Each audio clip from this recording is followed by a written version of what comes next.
In its first comment on the farmers' agitation, the Biden administration on Thursday said it encourages differences to be resolved through dialogue and described peaceful protests hallmark of a thriving democracy. This remark prompted India the other day to compare reactions to violence at the Red Fort with those seen after storming of the Capitol Hill. The US also said it backed steps that can improve the efficiency of India's markets and attract greater investment, a remark seen by New Delhi as an acknowledgement of steps being taken by the government towards agricultural reforms. Hours after the comments by the State Department in Washington and the US Embassy in Delhi, the Ministry of External Affairs said it has taken note of the remarks and that it is important to see them in their entirety. India and United States are both vibrant democracies with shared values. The incidents of violence and vandalism at the historic Red Fort on 26th January have evoked similar sentiments and reactions in India, as did the incidents on the Capitol Hill on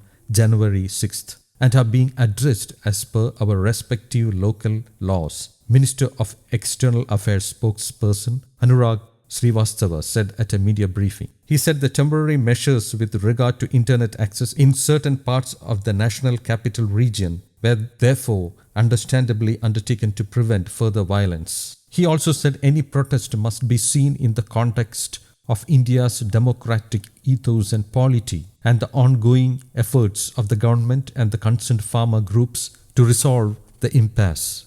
Earlier, the State Department in Washington and the US Embassy in New Delhi made nearly identical statements in response to media questions on the protests. We recognize that peaceful protests are a hallmark of any thriving democracy and note that the Indian Supreme Court has stated the same. We encourage that any difference between the parties be resolved through dialogue, a spokesperson of the US Embassy said. Multiple rounds of talks between the government and the farmer unions have remained deadlocked. The protests at the Delhi borders for repeal of the 3 contentious agri laws that were enacted in September last began on November 28th. By the way, the International Monetary Fund had recently said that India's new farm laws have the potential to represent a significant step forward for reforms in the agricultural sector. The measures will enable farmers to directly contract with sellers, allow farmers to retain a greater share of the surplus by reducing the role of middlemen, enhance efficiency and support